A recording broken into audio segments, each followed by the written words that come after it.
Here we go.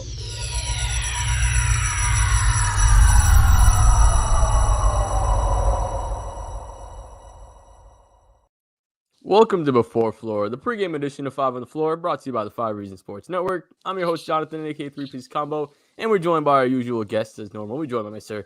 Gadiel Cartagena, Mr. Mateo Mayorga, and Timmy joining us as well.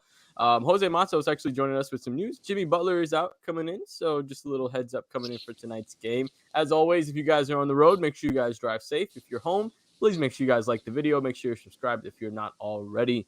Now, if you guys are Miami Heat fans, you want to make sure you support Miami Heat fans. So support our main man, our main sponsor at markbrownpa.com. That's marcbrownpa.com. If you're young with a family and you have any assets, you want to make sure that you're taken care of. Mark Brown is going to be the one that helps plan that for you.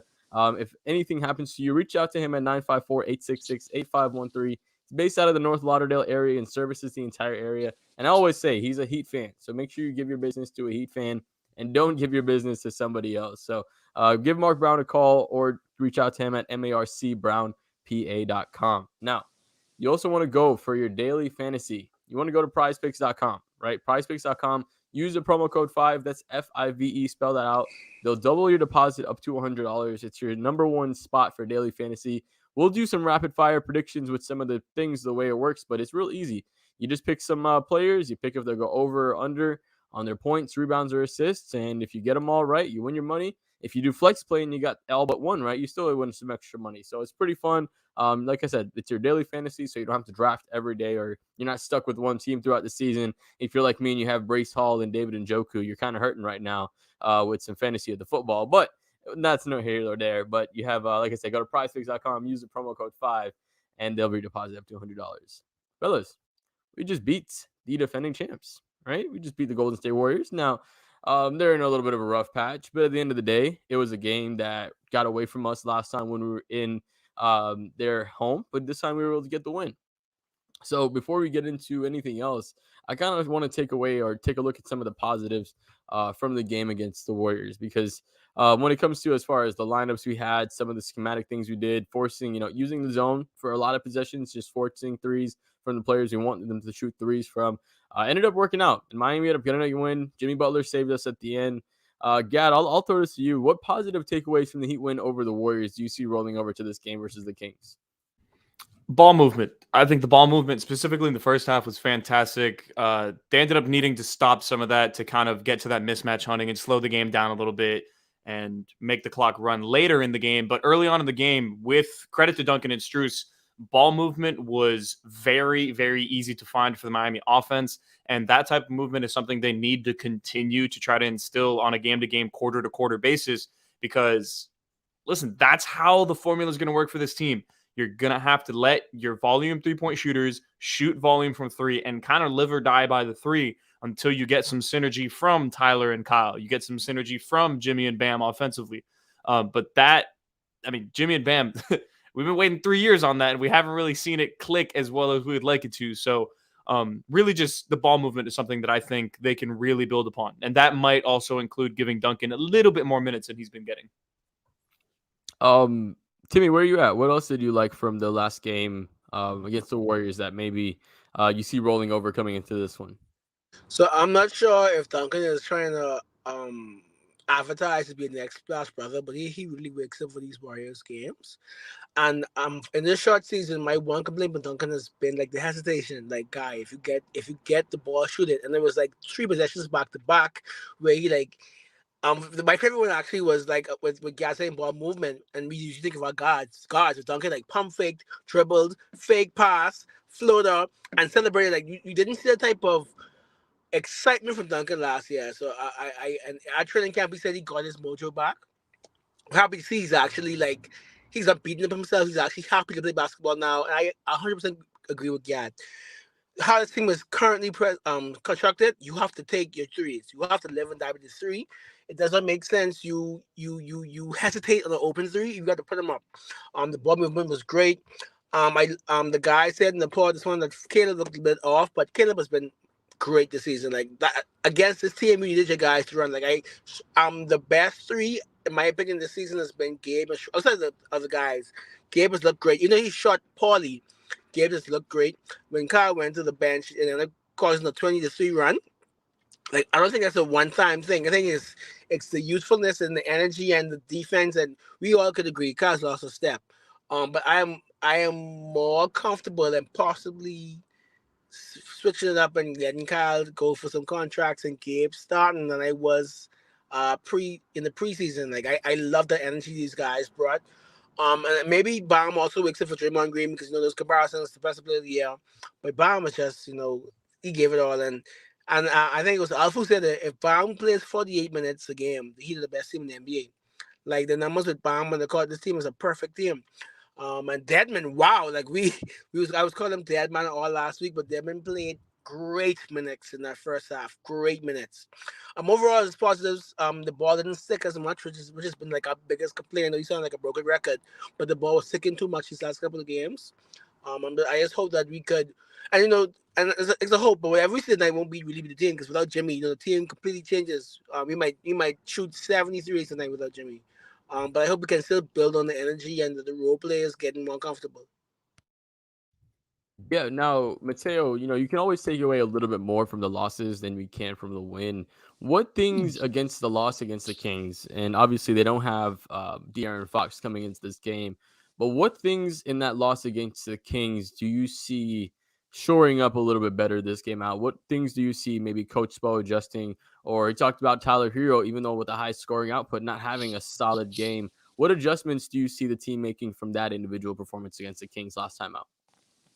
Well, Jonathan, the last game against the Kings, the Heat were not sharp in man coverage or in any type of zone. They did a poor job of defending without fouling. I think that will change tonight because in the last game against the Warriors, they limited the Golden State team to only 17 welfare shots. But another thing that was problematic in the game against the Kings was that Miami was slow to adjust on the driving kick play to the perimeter, specifically to the top of the the top of the key and the wing areas. I think they're going to have to be a little better on that front. But something that eventually happens to everybody is you take a bad shot and you turn the ball over and a fast break opportunity is created. The Sacramento Kings made 17 points on fast break opportunities.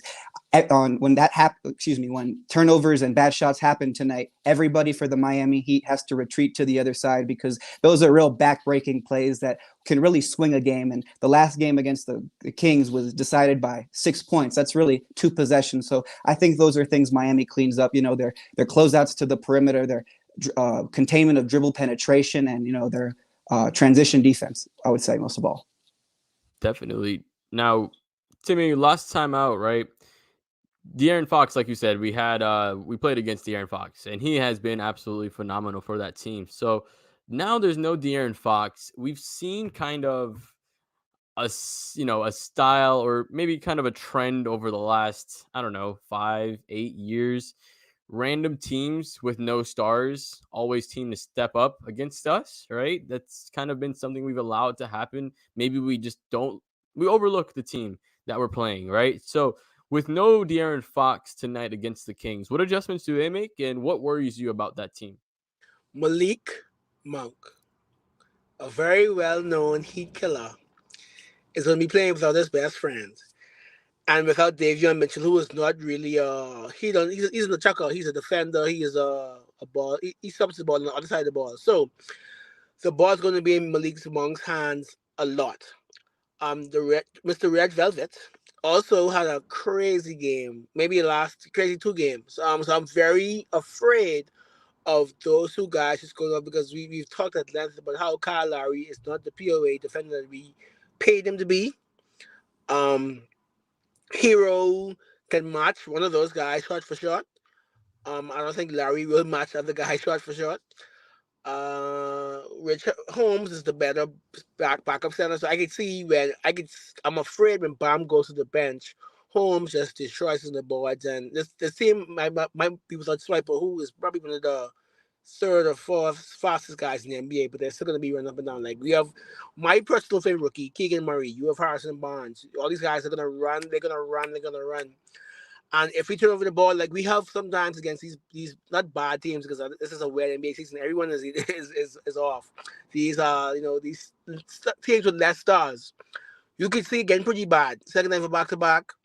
Hero was rested because he missed the second half, but it's so chaotic that you could break this team in the fifth with a quick 5 threes, and this game could be over.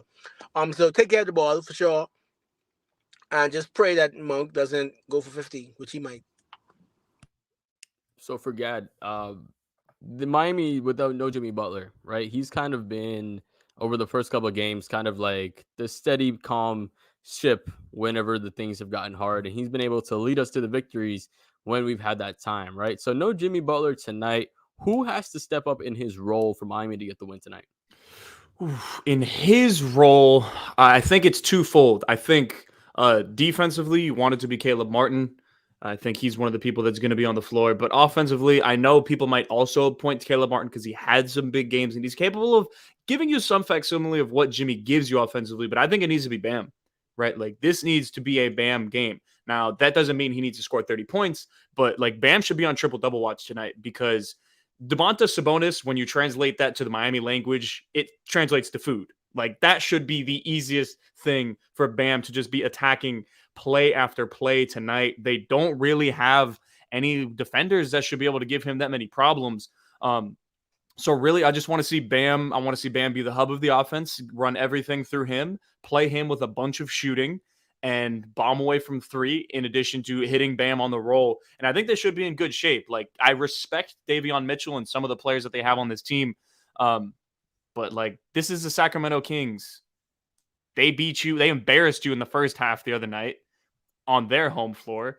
Go ahead and blow them out, blow the doors off them in the first half, bomb away from three, and we shouldn't be thinking about this one too much. I don't care that it's second night of a back-to-back. I'm also not against showcasing Duncan for a possible Harrison Barnes swap. Have you watched Harrison Barnes play this year, Timothy? No, I haven't, but I've seen the numbers are not the best. But maybe it's Keegan Murray. Maybe he's taking the shine. Keegan Murray is most definitely taking the shine. He's a damn good player, like you said. He is. Keegan Murray's good. Like that's just he's a good basketball player for sure. So Mateo, let's get started off with the rapid fire. PrizePicks has no Miami players tonight for anything for Miami, so we're gonna go off of some other stats that would go off. So 3 points made, Max Strus. Over under Mateo, right? Over under 3 points or three 3-point shots made.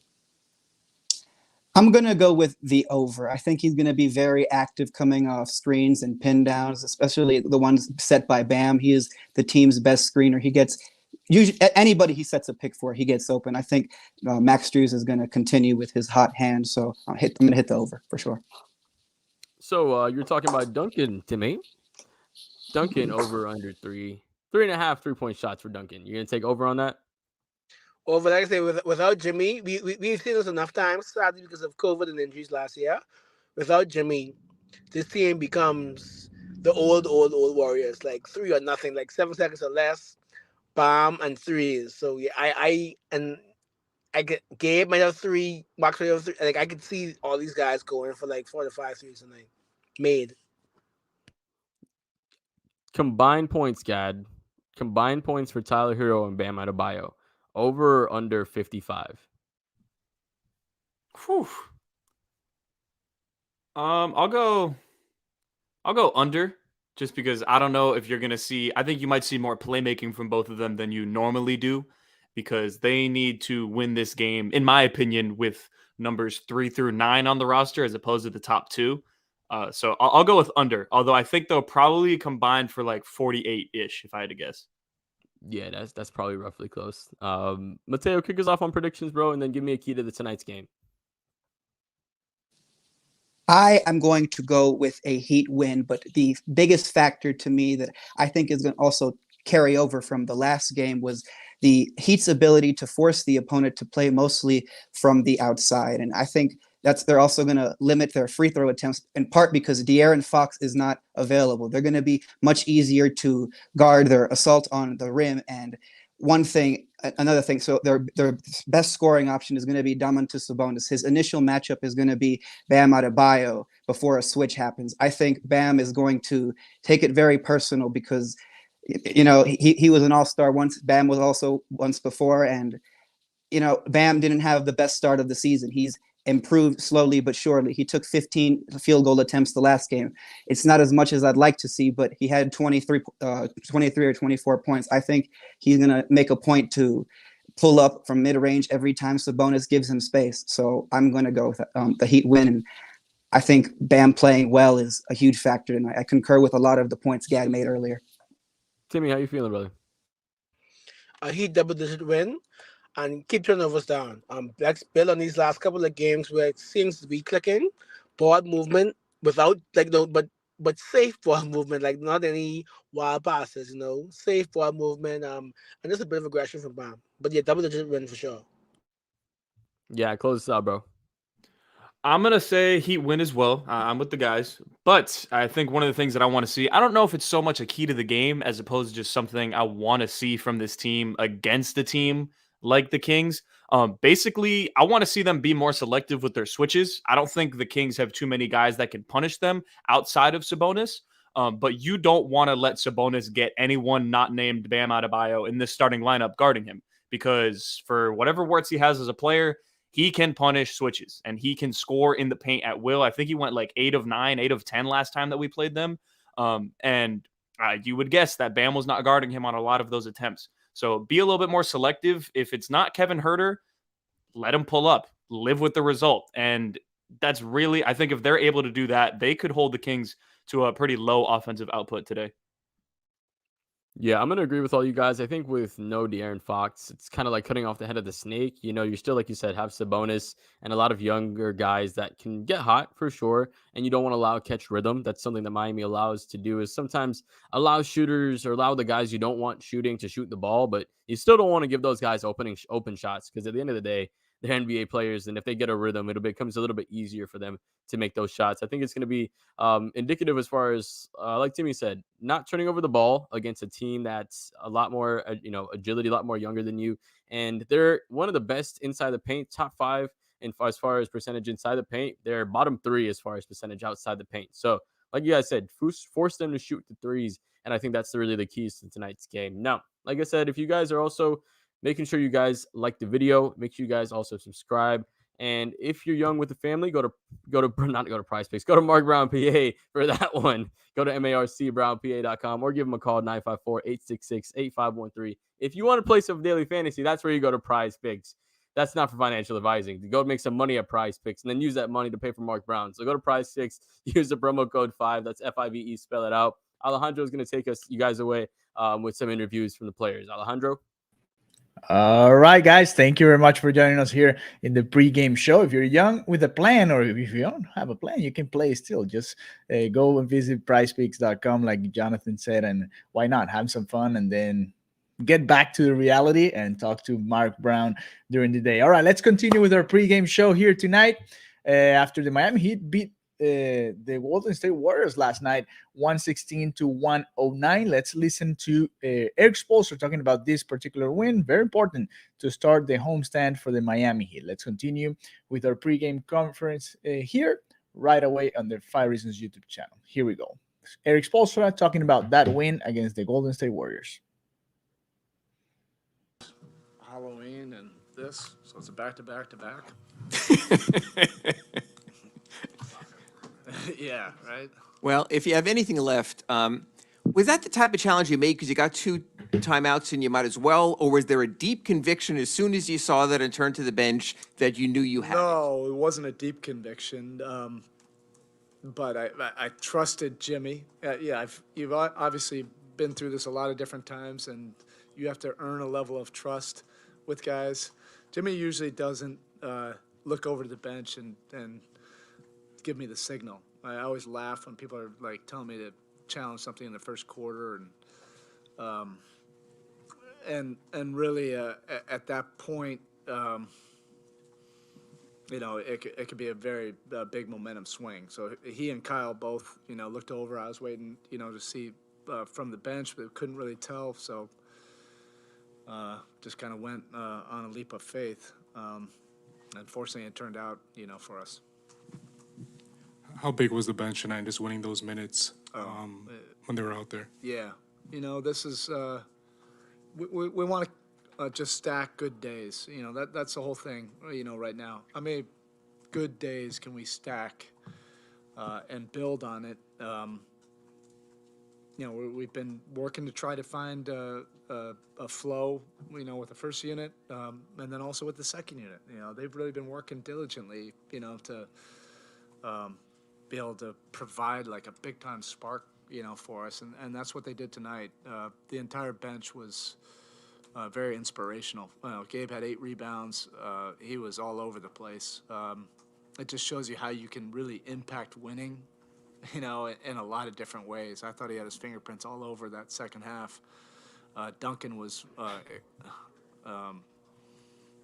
you know, creating so many like positive triggers for us offensively, and even just the space he was creating, you know, for other guys.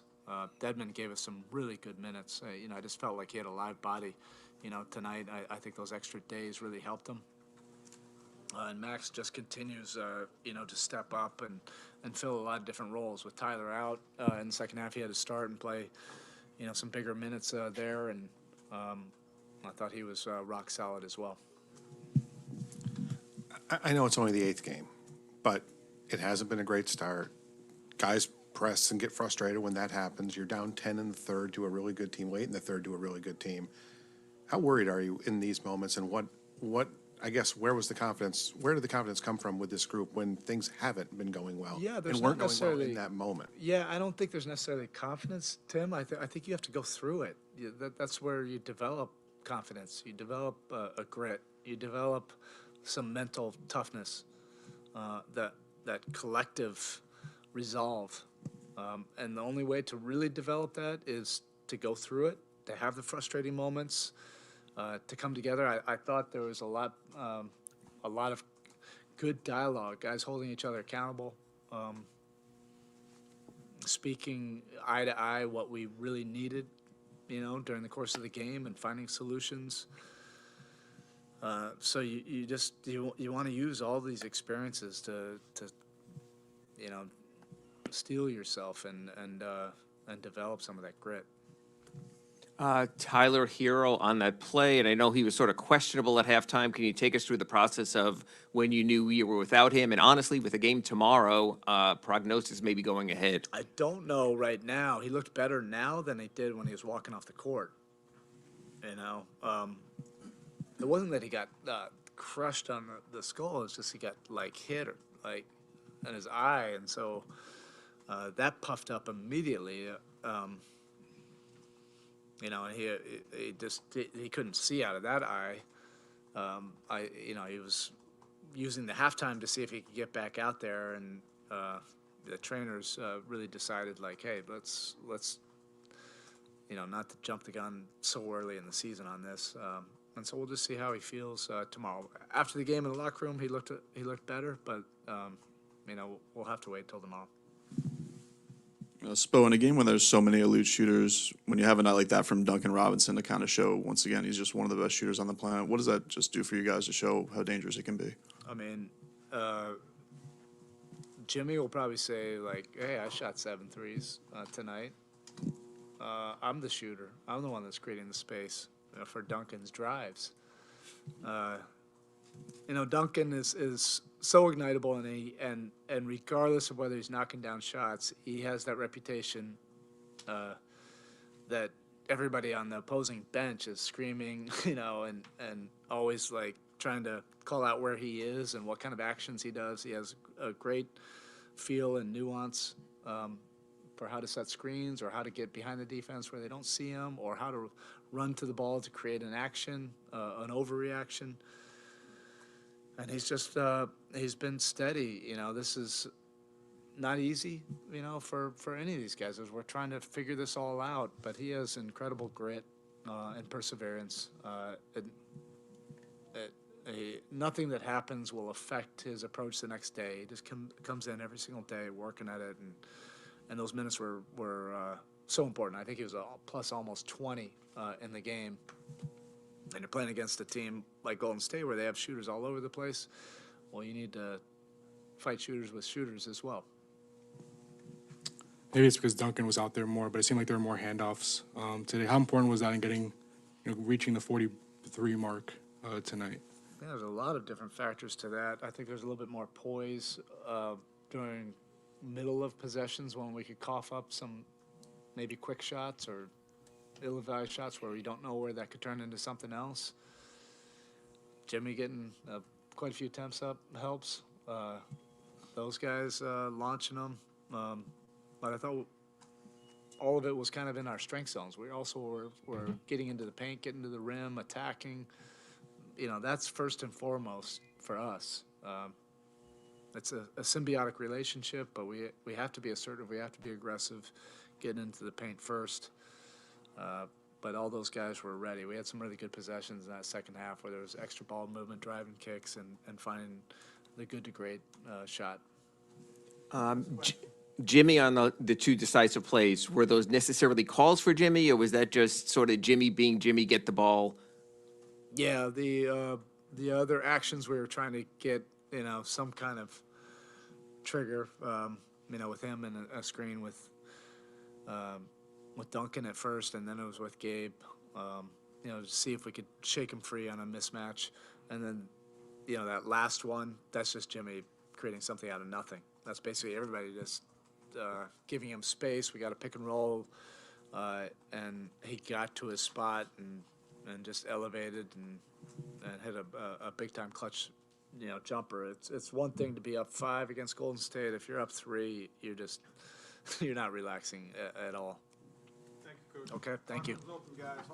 All right, that was Eric Spoelstra after the Miami Heat win last night against the Golden State Warriors. The Miami Heat is 3-5 in their first 8 games of the season. Tonight they played against the Sacramento Kings. On Friday they'll be facing the Indiana Pacers. Let's continue with our pregame show. We're waiting for the Miami Heat to publish their starting 5. Remember, no Jimmy Butler tonight. Tyler Hero, on the other hand, is going to play. So he recovered from last night's contusion in his eye, and he's fine to play. So he's going to be probably in the starting lineup. Once again, we'll see who comes in for Jimmy Butler. Maybe Max Strus. We'll see what happens there. All right, let's continue with our pregame show here on the 5 Reasons YouTube channel. Thank you to all of you that are just getting here. This is the second part of the pregame show. And remember, if you haven't done so, please subscribe to our YouTube channel. Turn the notifications on so you get one of those every time we go live. All right, let's continue. Now with Bam Adebayo. He's going to be the next one here on the 5 Reasons YouTube channel talking about last night's game. Often talk about that as the process and doing things the right way and all those kinds of things. But how good does it feel to get the W? And do you think you achieved both of them, that you did things the right way, the better way than maybe at 2 and 5, and that's why this is the result? I feel like we did a better job of competing on both ends. Getting the guys, getting them off the three-point line, and enjoying each other's success. I feel like that's the biggest thing that separated the game tonight. What changed in the fourth? They scored 38 in the third, 15 in the fourth. They don't score 15 in the fourth very often, obviously. Was it just as simple as more effort? Was there better execution? They just missed some? Like, what do you think was working defensively? I think it was the 2-3 defense. A lot of people don't run it in the NBA. So, we run it. We've executed it at a high level, and it gives teams problems. I mean, that's the biggest thing I can think of. They're one of those teams that they throw it in the post and they start running around and doing all that actions, and that's how they get easy buckets. So, in the 2-3, you can't do that. So I feel like that's why they scored 15. How nice did they get more minutes alongside Duncan tonight, and how much of that kind of handoff synergy opened things up for you guys there? I mean, me and Duncan's connection never left. He's been in so many situations in the past 2.5 years. So, I'm just thankful he stayed ready. He got his moment, and as y'all can see, he still got it. Seemed like more than usual your shots came right at the basket as opposed to sort of that 5 to 6 foot range. Was that just like a conservative effort on your part, or just something Golden State was showing you? I think it was the way that was defending us. I got a lot of easy baskets rolling to the rim. They was doubling our shooters, so it just opened up for me to get a couple easy ones. Damn it, Tim. Sorry, Bam. When we were not in there, obviously, right after the game, can you give us a review of Nikola's birthday song, Bispo? I mean, he barely knew any English. But I give it a 6.5 out of 10. Can't blame him for trying. You guys were talking a lot about transition defense yesterday, and it seemed to be a little bit better tonight. Beyond just getting back, what were the details in transition that got better? We can't run to, our assigned man. In transition, you don't have a man. You just run to the closest person next to you, and we all communicate down the line. And I feel like that's one of the things that, in this game, we did that for the most part. Communicating down the line in transition, getting back, not just running a certain guy or a certain matchup. Whoever's close to you, that's who you take. Bam, they got you pretty good in the rebound battle in Golden State. This game, you got a much better effort. Gabe gave you guys 8 rebounds tonight. What do you think was the difference on the glass in this matchup? I mean, we turn, hit somebody, and rebound. That's the biggest thing. And they miss more shots. But it's good to get this win and just build off of this one. You obviously had a nice chase down block tonight that kind of was being put out there. Is there anything to timing? Like, if you think back to your early career of making a chase down block compared to now, is it just going up and getting it, or is there timing to it and things like that? Definitely timing to it, because I've got a lot of gold 10s. But, it's definitely timing. Any of my teammates know if they're in transition and they see me, just make them Euro, and I'm going to try and block it. All right, we'll take one from Zoom, all the way from Greece. Christos Salatas, go ahead. Congrats on the win, first of all. Speaking about the fourth quarter, is it kind of a winning basketball that you would like to play as the season goes on? And what would you like to maintain about the effort in fourth quarter? How we executed down the stretch. I feel like that's the biggest thing for us. We executed down the stretch and got stops. Thank you very much. Keep up. My dog. Black Lives Matter, people. That's my man, Chris. Man.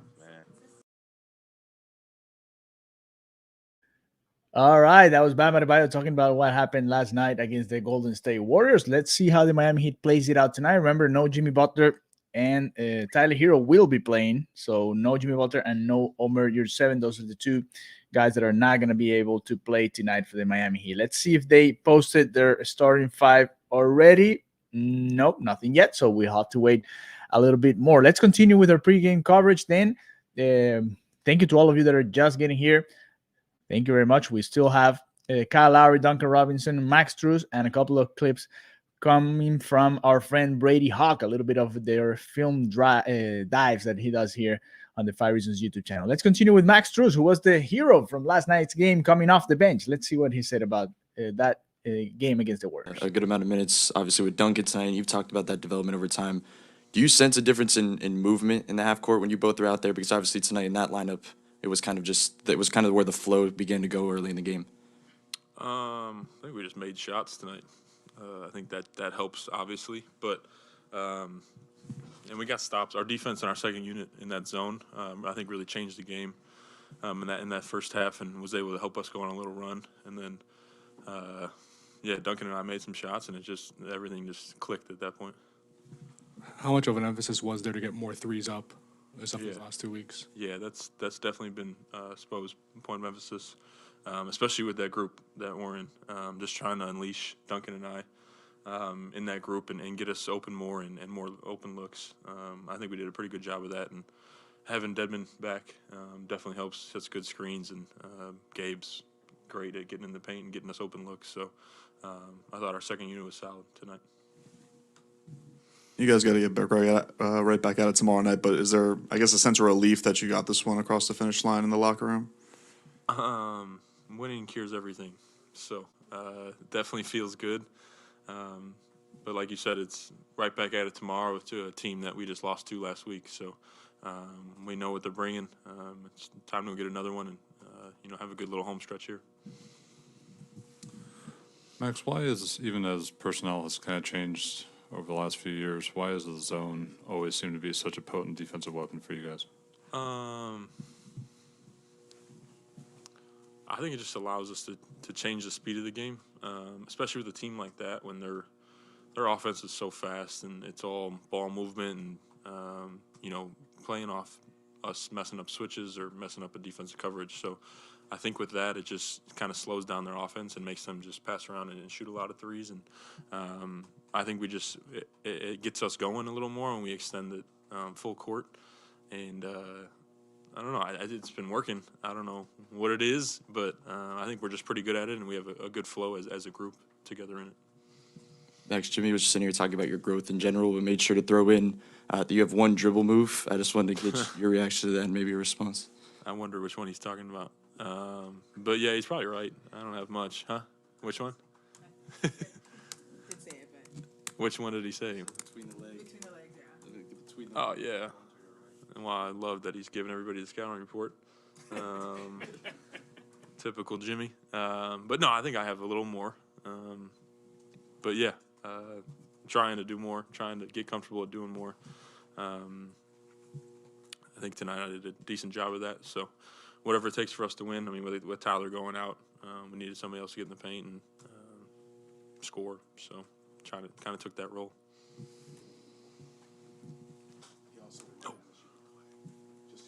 Huh? All right. Appreciate it. Good. All right, that was Max Strus talking about last night's game, and of course, Jimmy Butler making fun of him. I want to add something to what was my report earlier, like your friend Blazing Hazen 305 says here. Victor Oladipo is also not playing. I didn't include him in my report. He hasn't been able to play this year so far. The same thing with Omer Yurtseven. All right, let's see. Ron Baker will play so much better with when the ball isn't stuck in Hero's hand. We'll see what happens tonight with no Jimmy Butler playing for the Miami Heat. Let's see. Let's check real quick, real fast, if they posted their starting lineup tonight. Nothing yet. Just a video of Duncan and Coach Carter doing the pregame session right there. All right, let's continue now. We already had Eric Spoelstra, Bam Adebayo, and Max Strus. The next one's going to be our friend Kyle Lowry. Kyle Lowry talking about last night's game against the Golden State Warriors. Here we go. And, I just think we were really just trying to continue to build and get our connection even closer and tighter together. And, as having the champs come in town always can get you, actually you have to play better or you'll get embarrassed. And I think tonight we just, we tried to just be more connected and, Coach kind of simplified the game plan, and then with Tyler going down, we all had to step up. He's a big part of our offense and our team, and with him not, being out there to give us that scoring, well, we all need to step up today.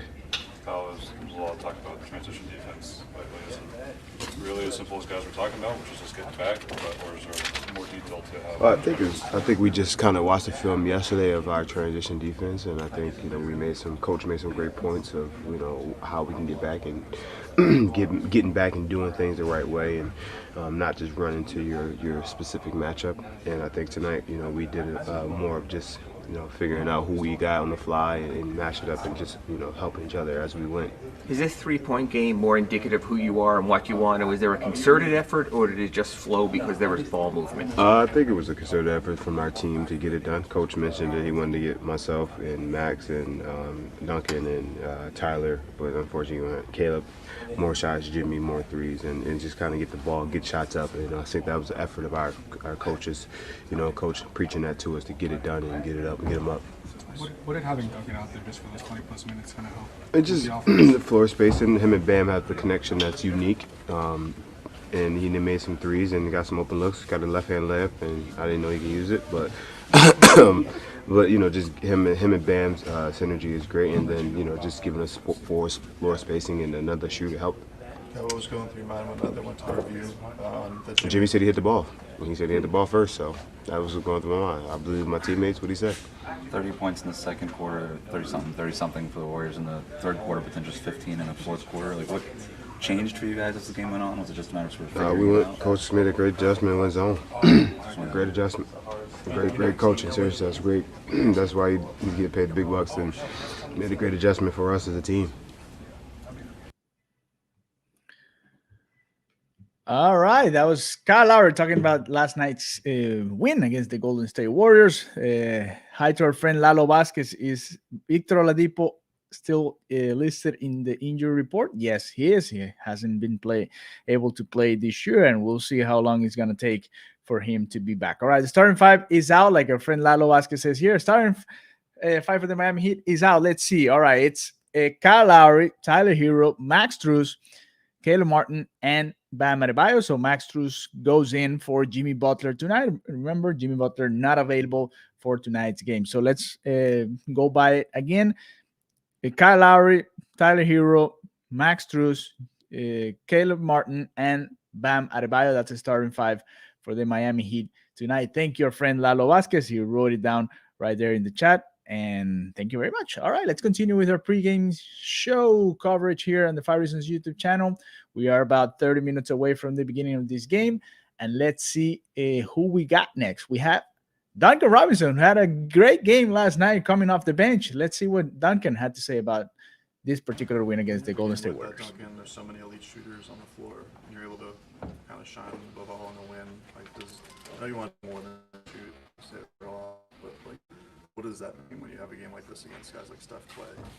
I mean, it feels good to win, for sure. Definitely given the slow start for us. But we know we're capable. So, but yeah, I mean, they're super explosive offense, obviously, and I've been doing it for years. So, they let them fly. So we gotta, as a team, find a way to generate some good looks from three, and we were able to do that.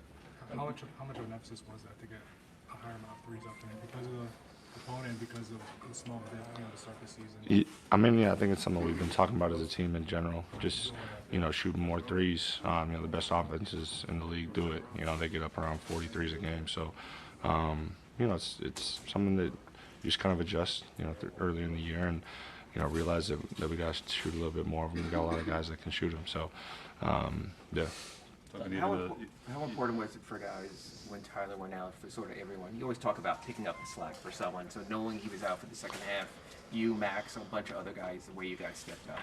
Yeah, Tyler, so dynamic, does a lot. So it's not going to be one guy, kind of by committee to step up and kind of fill in for what he does. So, a lot of guys stepped up for sure.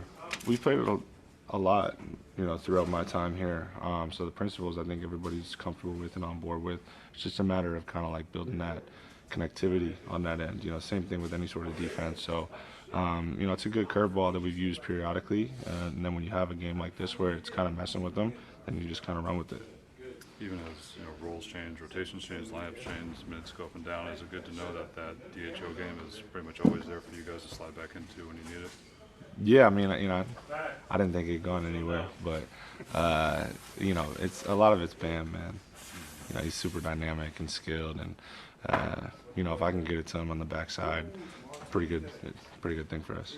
You guys have worked with a lot of different bench combinations in these first 2 weeks. What's that process been like? Just same guys, but kind of different roles, like you said, and trying to find different lineups. Yeah, that's part of what early season is about. Just kind of feeling out. What lineups fit, what lineups kind of go together. So, it's part of it, growing pains of the early season. Obviously, you want to try to do that feel-out process in wins, which is why something like tonight is nice. But, we've learned a lot, through these, whatever it is, 8 games or so, for sure.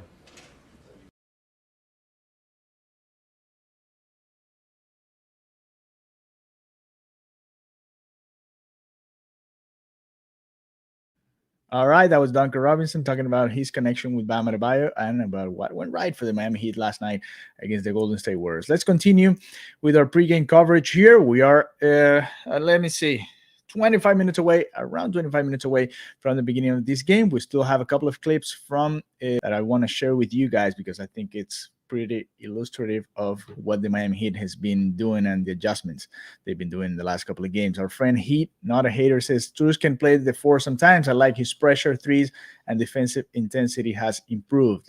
Yes, we'll see how that starting five unit works tonight with no Jimmy Butler and Max Strus coming in for him. All right, let's continue with our first of the two Brady Hawk film dives that I'm going to share here. Let's go with the first one, talking about Bam Adebayo and Duncan Robinson. Let's see what Brady has for us. Heat got a good win last night against the Golden State Warriors at home. They got a lot from a lot of different people. Jimmy was good late. I think Bam was good throughout. Obviously, Tyler went out throughout the game. Max had a big game. And then the other person was Duncan Robinson, who kind of stepped in the rotation yet again, and he really shined and got this offense in a good movement and everything else in the half court. I want to look into something more specifically in the fourth quarter. It was something that they kept going to, and it's something we are pretty used to seeing over the last few years, a certain combo. But just how they adjusted to it and how they kind of won the game just off this type of adjustment. And it starts with, like I just said, Duncan Robinson and the other guys, Bam Adebayo. We talked a lot about their dribble handoffs over the years. Sometimes they were over-reliant on it, where now it's like we haven't seen it in a little bit. Like now they're getting back to it, and that connection is still there. Duncan was able to get some paint touches, get a lob to Bam, pocket passes. But this is in the fourth quarter, so let's just start here. You're going to see off the ball right here on the bottom of your screen. Duncan screening for Jimmy was a lot of that last night. Just a ton of off-ball screening from Duncan for Jimmy, on-ball screening just to try to get Steph on him, to try to like get these type of switches. Right here, that doesn't happen.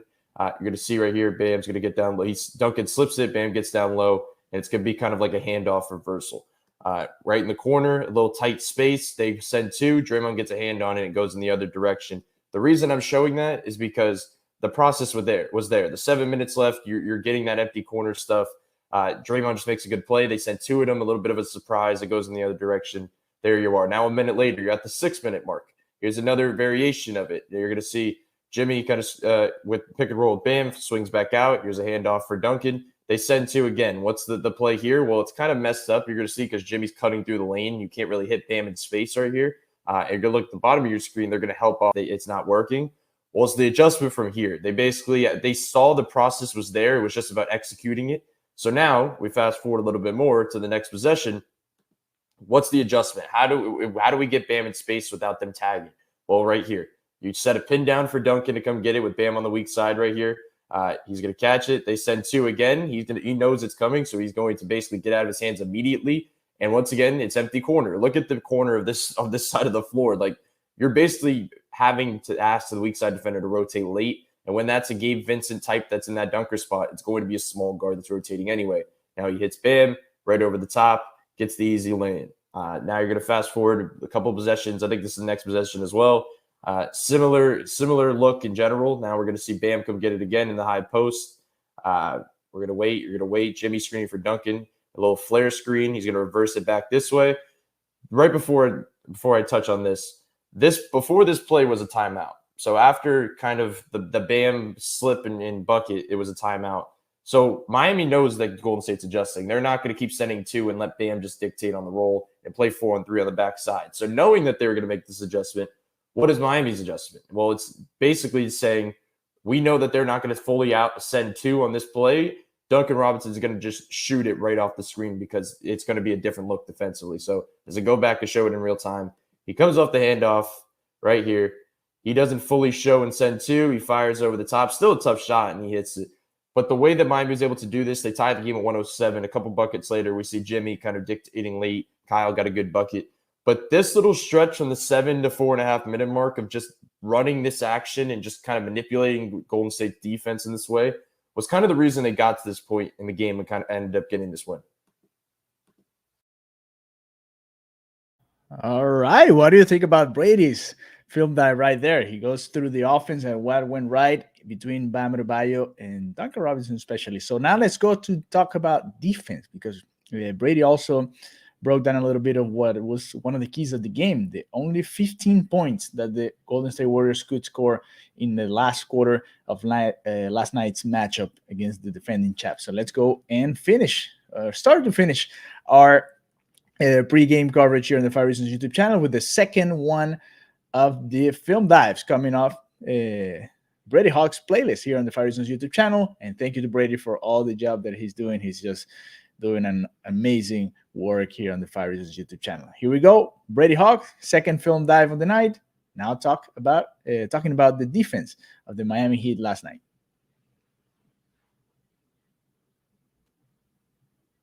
I already went over some of the stuff that we saw from Miami offensively in this game against the Warriors, obviously with Duncan Robinson and other guys kind of standing out. But the defensive side of the ball deserves some praise a bit too. Just the reason of the adjustments that they made, and specifically with the 2-3 zone. It's something that we're used to now. If you're watching Miami Heat basketball, they continue to kind of throw it in the mix a little bit to kind of just surprise different teams with the 2-2-1 press, the pressure, then back into a 2-3 zone, specifically when you have some of your weaker defenders on the floor. And just kind of you don't allow them to get picked on over and over. So it's a little bit of a twist. The issue is that when you're playing a team like the Warriors that is just such like a generationally good shooting team, you don't know how you're supposed to go to the zone because just you can kind of beat it when you're just shooting at an elite level. But there's obviously ways to beat it, and we saw that last night. So I just want to show some of the things, specifically in the fourth quarter, but I'm going to show how they went to it with the second unit early in the game. Right now, with 9 minutes left in the second quarter. Obviously, you see Caleb and Gabe kind of pressuring in the 2-2-1 press. Now they back into the 2-3 zone, which is something we're just so used to seeing. They're so elite in that kind of range of just kind of pressuring. Something they're going to do is kind of match up man-wise in the zone at the top. You're going to see Gabe up here on Poole. It's not like the high school version of one on the elbow, the other one on the elbow, and you kind of just stand there. This is like almost like a 1-2-2, basically, like the way they're kind of moving around constantly. Like you're going to see a two different variation of 3-2, 1-2-2. They just mix so many things in that you don't even know what's coming. So right here, like this is a praise of the zone, but it's also a praise of Caleb Martin on this play. I'm going to go back and show where Caleb Martin gets up off his feet, goes up, finds the corner, and kind of throws this shot off the mark and ends up going out of bounds. That's just what makes the zone good. When you have elite communication, movement, rotations, all that stuff, that's what makes it great. Because early in the season, I don't think they could have gone to it this much because I don't think the communication and rotations were there. Now they seem like they're coming together over time. A couple possessions later, similarly, Duncan and Caleb kind of closing in. There's communication, Bam covering up backside. But going back to the weak side, as I go back and show it a little more, you can just see how this is what they're going to do. A team that loves to just kind of move, pass, cut, screen. You kind of close off these passing gaps when you're able to kind of just sit on it. Like you're not moving around. You're basically just sitting in your zone. That's what this is. So you can't make passes like this, even when it's Max Strus. He can kind of get his hand on it, goes out of bounds, kind of changes some of the offense for the Warriors. Now heading over to the fourth quarter, similar lineups. You're going to it with Max and Duncan on the floor, kind of just limits the picking on aspect of this. And you have Gabe and Max at the top of this. And the interesting thing is you're going to see Kyle right here. This isn't Kyle just running, and this isn't a still picture. This is where he's sitting in his zone because this is where he's best at. He's not great at the point of attack at this point in his career. He's good at fronting bigger guys and kind of making them uncomfortable with slower paced, lengthier guys. So you're going to see right here, it's going to swing. Kyle's just kind of just hedging down. He knows Bam can recover. If they throw it over the top, Bam's going to be there and they can rotate around. So he's kind of just waiting on that, sitting on it. You're going to see Max and Gabe kind of sitting on it as well at the top. But this is exactly what the Heat want. As I go back a little more, you're going to look at the top of the key, watch them just play hot potato right here on the top of the key in the wing.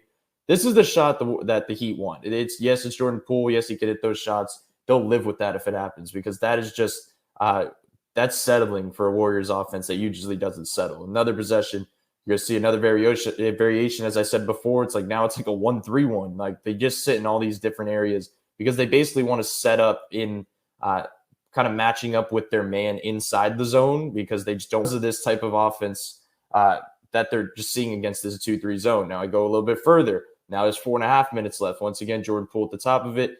I mean, just kind of sitting on it.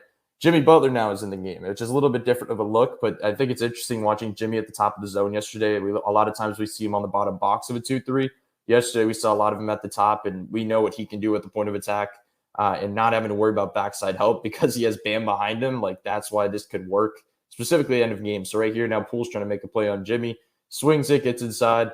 This is a very good play by Duncan. We talked about Duncan earlier, but he does very good in the zone because he's very good off ball defensively. Like, yes, we talk about him being, not being a plus defender, but when he's able to kind of sit on things like this, that's just a great play by Duncan. It's just a great showcase of what this zone is forcing. Another one, Steph now is in the game. Swings it, Duncan kind of swinging back to that corner, back around. something interesting as well is that they're going to try to flash middle because that's what you're going to want to do against the zone. But they know Draymond is not going to be a scoring threat, so they're going to dip off right here because he's just trying to play make. Now Wiggins tries to cut and make a play, and it just kind of goes, obviously it's on it. It goes the other way. There's a similar theme here. I know a lot of this is just a lot of rambling of plays, but there's a theme of that when this team is communicating, when they're moving, and when they're rotating at this level, they can mess up a lot of things for opposing teams' offenses. Even though they lost PJ Tucker, we talked about them losing size. Yes, it's one game, but the zone specifically, when looking at that aspect of it, it can really change things up for teams. They can't go to it for long stretches because I think teams can adjust and figure it out. But when they spring it on people in a random game at a random time in a random quarter, that's when it can be most effective because this team is obviously very comfortable in that space.